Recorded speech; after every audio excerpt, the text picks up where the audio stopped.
अस्सलाम वालेकुम। मेरा नाम सोलर इंजीनियर इमरान है। मैं अभी फिजिक्स की matric class chapter number 7 circular motion, इसकी टॉपिक है, लास्ट टॉपिक है जो हमारे कोर्स में वो दी गई है, value of G decreases with altitude. मतलब ये हमारे टॉपिक है आज जो हम पढ़ेंगे। इसमें सबसे पहले तो हम देखेंगे कि जो हमारे पास जी है उसकी वैल्यू डिक्रीज कैसे हो रही है। सबसे पहले हम टॉपिक पे जाएंगे। टॉपिक में क्या कह रहा है कि value of G decrease with altitude. Altitude क्या होता है? अल्टीट्यूड एक हाइट होती है। उस हाइट के साथ जो वैल्यू डिक्रीज हो रही है वो हम फाइंड करेंगे। सबसे पहले मैं आपको कुछ हमारे पास है वो लिख कर दे दूंगा आपको। The acceleration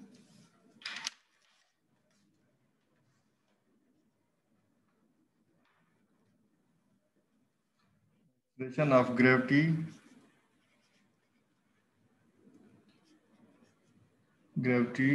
g gravity g is the acceleration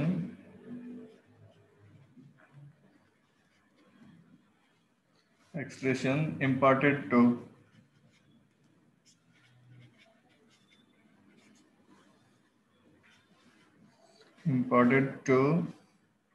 a body by its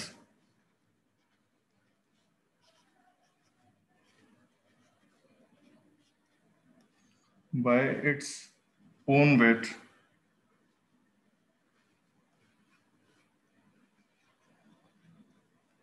Its own weight. Consider a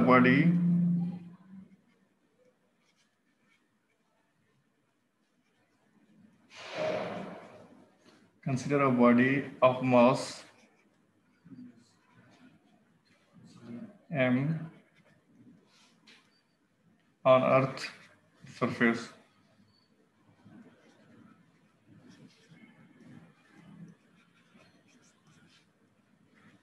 इसमें क्या कह रहा है कि अभी जो हम फाइंड कर रहे हैं जी, मतलब हाँ, हमारे पास ये सबसे पहले तो हमें ये मालूम होना चाहिए कि जो जी है वो मैक्सिमम होती है हमेशा अर्थ के सरफेस पे। तो सबसे पहले जो हमारे पास हम ये चीज मालूम करेंगे कि जी की वैल्यू अर्थ के सरफेस पे मैक्सिमम होती है। जैसे आप हाइट पे जाएंगे, सरफेस से ऊपर जाएंगे, तो जो वैल्यू है जी का वो हमेशा डिक्रीज होगा। और अब जितना नीचे जाएंगे फिर भी जी का वैल्यू डिक्रीज होगा। तो इधर क्या कह रहा है कि consider a body of mass M on earth surface, कि हमने क्या करना है कि एक मैं आपको एक एग्जांपल दे रहा हूँ कि एक बच्चा है,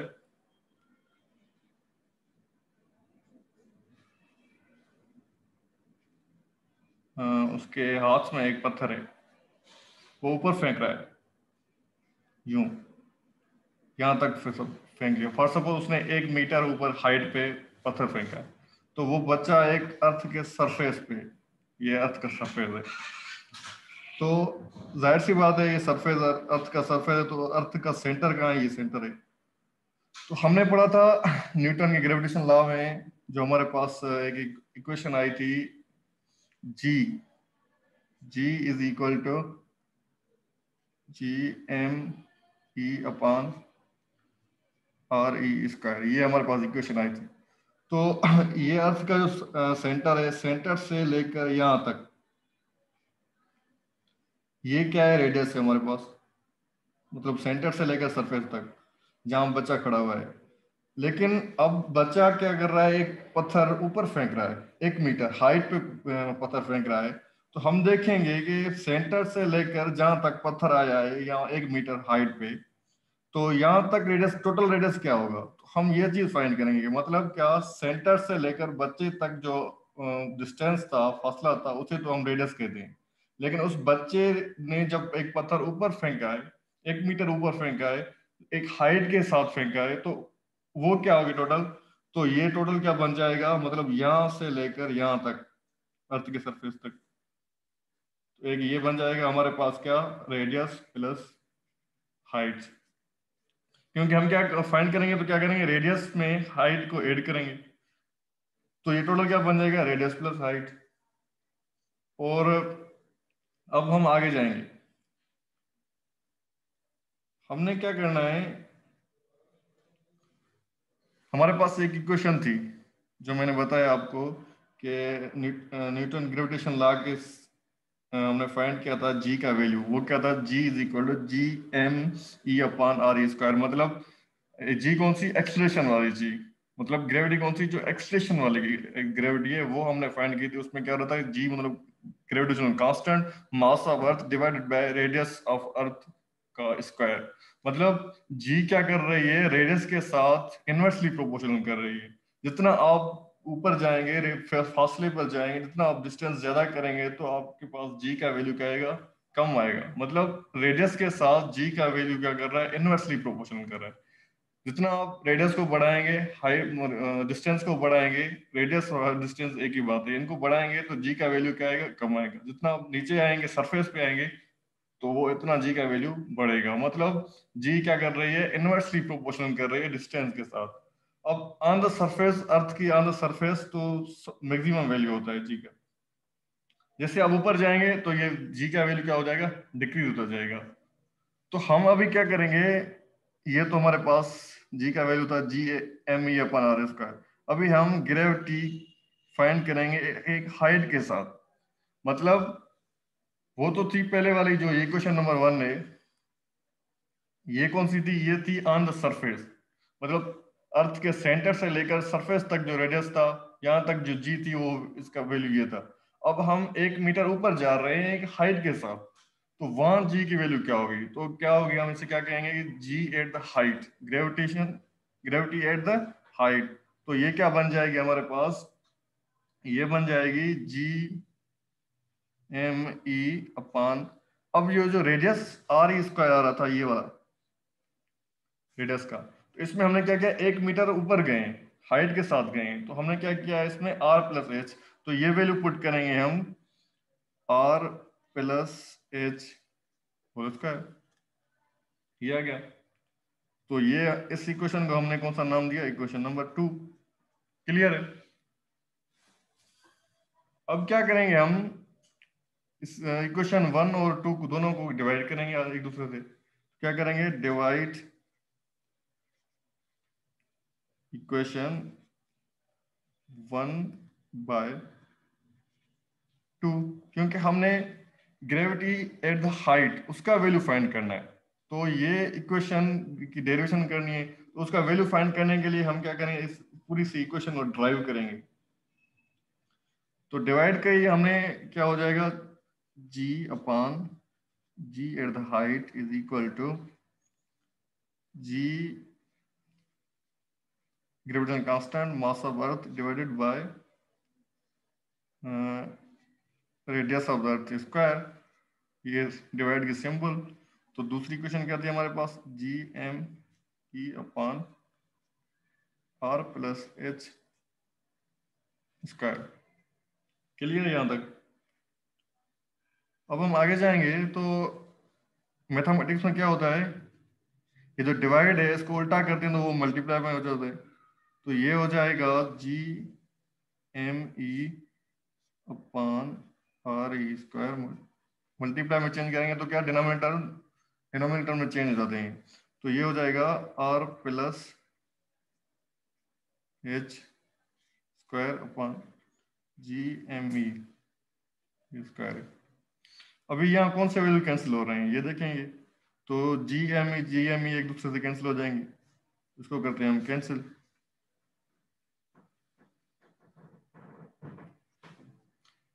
तो हमारे पास क्या आएगा, g upon g height is equal to R plus H का square upon radius of the square.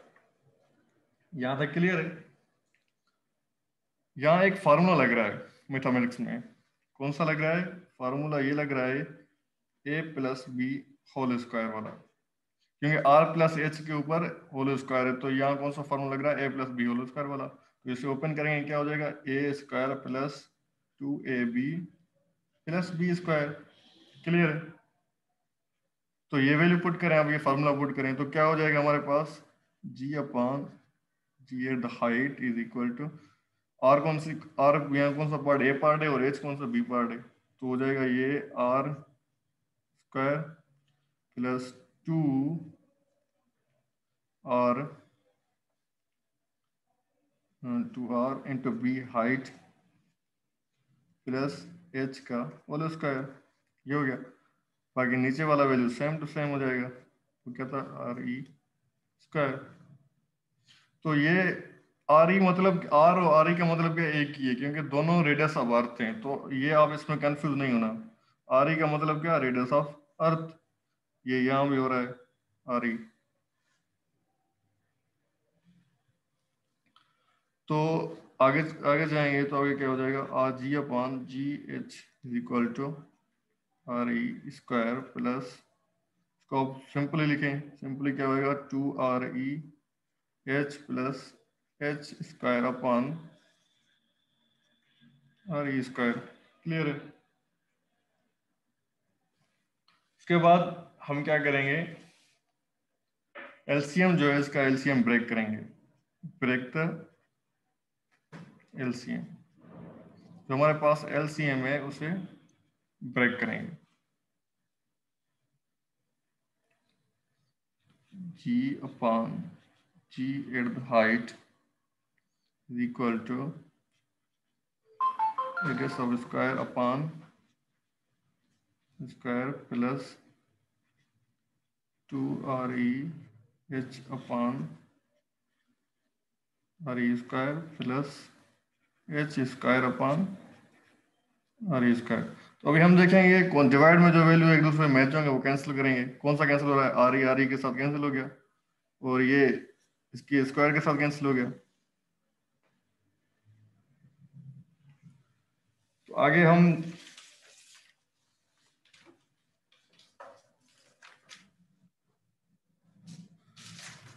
हम जाएंगे तो क्या हो जाएगा हमारे पास, g upon g at the height is equal to, ये हो गया 1, क्योंकि R radius of earth square, radius of earth square divide हो रहा था तो कैंसिल हो गया, तो ये क्या बच गया 1। उसके बाद 2 आई आर ई कैंसिल हो गया इसके साथ, तो ये बन गया 2H upon RE plus H square upon R E square. ये इक्वेशन आ गई। अभी क्या मसला आ रहा है कि हमारे पास हाइट कितनी थी, 1 मीटर, और रेडियस ऑफ अर्थ क्या है हमारे पास, वो बहुत ही बड़ा वैल्यू है, बहुत ही लार्ज वैल्यू है। अब हम एक छोटे वैल्यू को डिवाइड करेंगे बड़े वैल्यू के साथ, तो ये तो और ज्यादा छोटा हो जाएगा। जैसे मैं आपको एग्जांपल दे दूं कि अभी पाकिस्तान की पॉपुलेशन है 20 करोड़। मैं आपको बोल दूं कि 100 रुपये, 100 रुपये वो 20 करोड़ में डिवाइड कर दो, तो ये क्या आएगा किसी के पास, मतलब कितनी शेयर आएगी एक एक बंदे के पास, तो इतनी आएगी आई थिंक, मतलब ना होने के बराबर। इससे अच्छा है मतलब बंदा दे ही ना। तो ये क्या है, हमारे पास 1 मीटर है हाइट, वो डिवाइड हो रही है रेडियस ऑफ अर्थ के साथ। रेडियस ऑफ अर्थ का वैल्यू कितना है, बहुत बड़ा वैल्यू है। तो 1 मीटर उस बड़े वैल्यू के साथ जब डिवाइड होगा तो और ज्यादा ये कम हो जाएगा। तो हम क्या करेंगे, इस कम वैल्यू को निगलेक्ट कर देंगे। क्या लिखेंगे, यहाँ लिखेंगे कि since h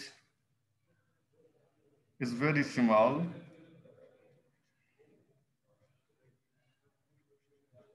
very small, and value of radius of earth RE is very large.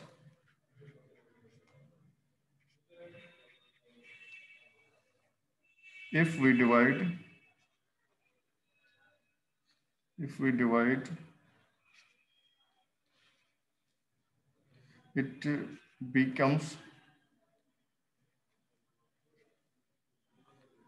more little, तो बहुत ही छोटा बन जाएगा, क्योंकि वो पहले ही एक छोटा वैल्यू है। तो उससे हम छोटे वैल्यू को बड़े वैल्यू के साथ डिवाइड करेंगे तो और ज्यादा छोटा हो जाएगा। सो neglect the larger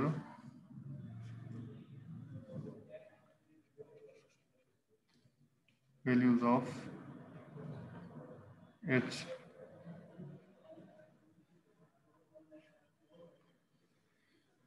तो हमारे पास ये क्या हो जाएगा, g upon g at the height is equal to 1 plus 2h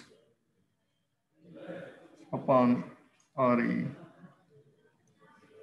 अब हमें क्या चाहिए, जी का वैल्यू चाहिए कौन, कहां पर, हाइट पर, क्योंकि हमने एक अल्टीट्यूड पे ग्रेविटेशन की वैल्यू फाइंड करनी है, तो हमें वो वैल्यू चाहिए, हम वो अब निकालेंगे इस फार्मूले से, मतलब इस इक्वेशन से। इसे हम क्या करेंगे, रीअरेंज करेंगे।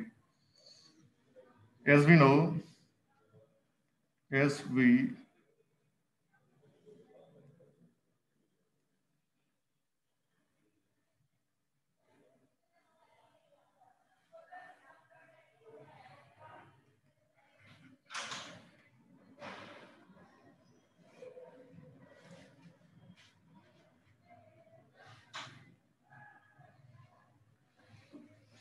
as we require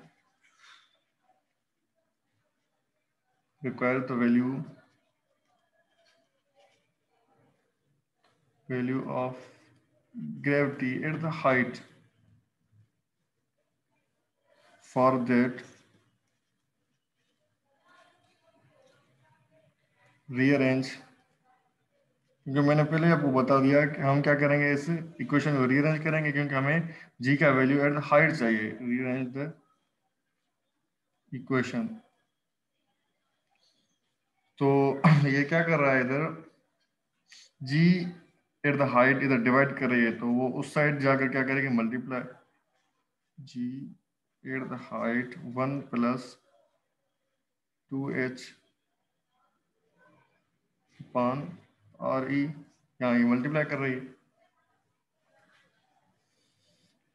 तो हमें जी ग्रेविटी एट हाइट का वैल्यू चाहिए, तो ये क्या हो जाएगी, ये 1 + 2h अपान आर, इधर जी एट द हाइट के साथ मल्टीप्लाई कर रहा है, तो इस साइड इक्वल के इस साइड जाकर क्या करेगा, ये डिवाइड करेगा।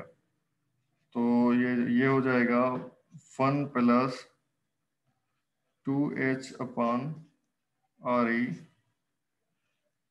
Is equal to gravity at the height. Clear है, क्योंकि हमें ग्रेविटी एट द हाइट का वैल्यू चाहिए, तो ये 1 + 2h अपान आर इसके साथ मल्टीप्लाई कर रही थी, इक्वल के इस साइड जाएगी तो ये क्या करेगी, डिवाइड करेगी, क्योंकि ये मैथमेटिक्स का रूल है। तो हमारे पास ग्रेविटी एट द हाइट क्या आ जाएगी, जी upon 1 + 2h upon R E.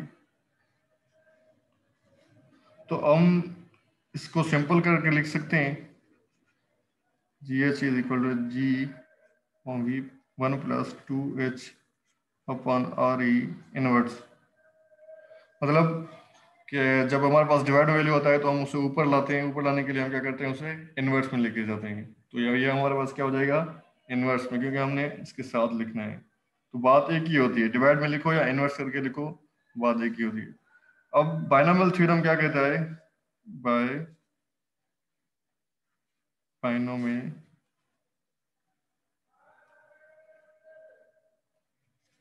Theorem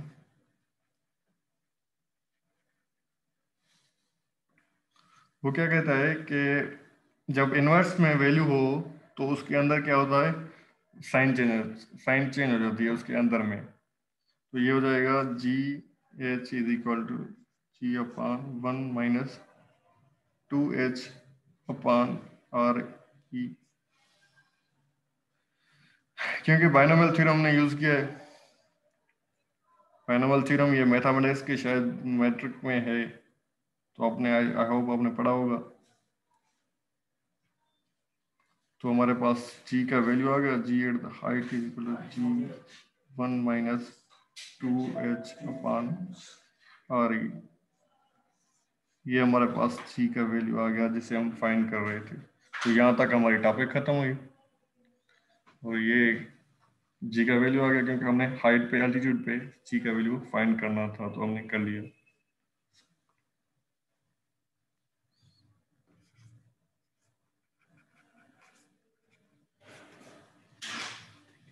thank you.